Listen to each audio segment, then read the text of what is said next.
Hey YouTube.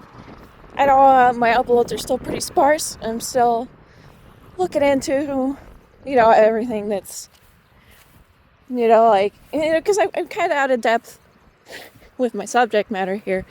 So I don't want to say anything too out of line on mental health that makes someone feel worse.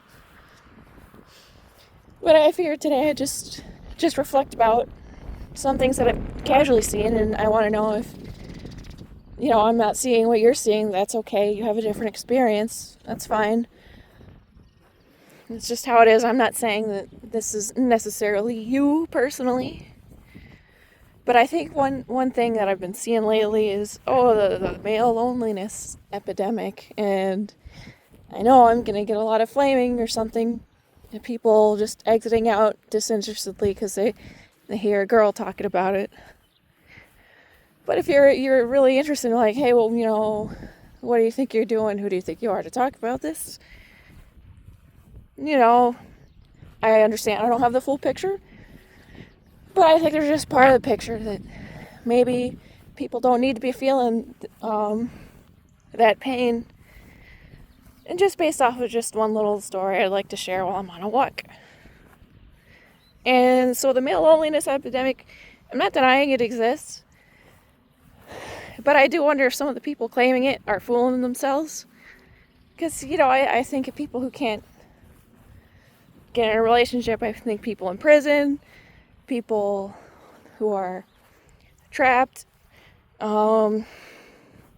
criminally or just really inconvenient. People with a really isolating job, like a nuclear submarine engineer or something.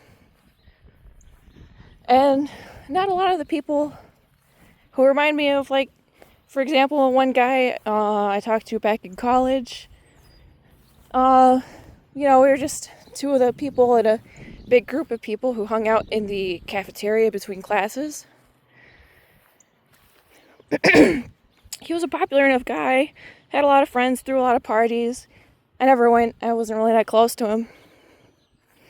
And, one day, he sits down and just says, like, oh, my grandma died.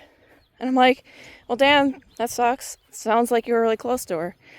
And, I didn't really think of it, just thought he was sad. So I got teased later for turning him down. Apparently that was his style of flirting. But, how was I supposed to know? That was supposed to be an invitation into his life. But, he never really tried to become a part of my life either. I wasn't hiding it. We just weren't very, very close. So I guess he just never figured it out. Like, if he wanted to be a part of my life, I knew everything that he did on the weekends because his friends were all chatty. But, he could have wondered, well, I don't know anything that so-and-so does on the weekends, so he could ask my friends around. And if he really wanted to, I could have, taken him with me to talk to my mom when she was in palliative care.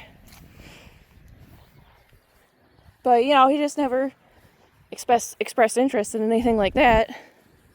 So I just figured, we didn't have kind of relationship where we would have to comfort each other when something bad happened, because, why would I? I already had other friends that did that for him. And, he got better. He learned how to show up in other people's lives, and he's not, I'm so lonely anymore. So, I don't know. Maybe a lot of the people complaining about being alone, maybe they're doing it to themselves on purpose. Maybe they just, you haven't found anyone you really want to be with. That's not being alone.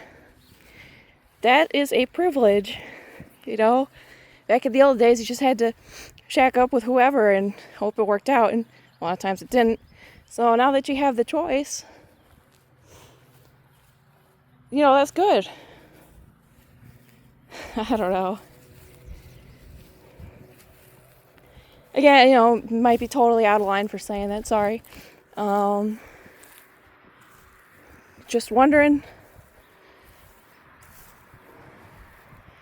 you know, I just want people to think when they're feeling lonely, are they sad that they don't have the status that someone else has? Like, you know, you don't have a cool girlfriend, so you don't get to go to certain things or something. You know, that's not being lonely, that's being kind of weird. I don't know, just think about it. You don't always have to think of yourself as a victim. It's not very good for your mental health. But I'm sorry if you really are. And, you know, feel free to vent about it. You don't have to hide. You don't have to hide it, keep it a secret forever. And you don't have to be totally independent.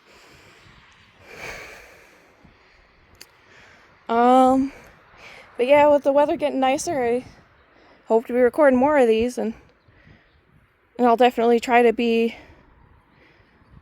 saying things a little bit more sensitively. You know, I don't have answers.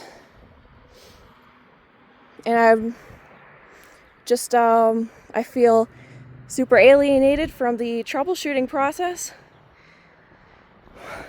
And I hope, you know, maybe what we need, instead of more videos about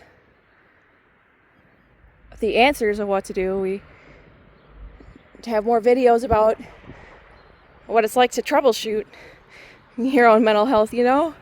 Well, anyway, if you watched this long, thanks for watching. I'll see you later.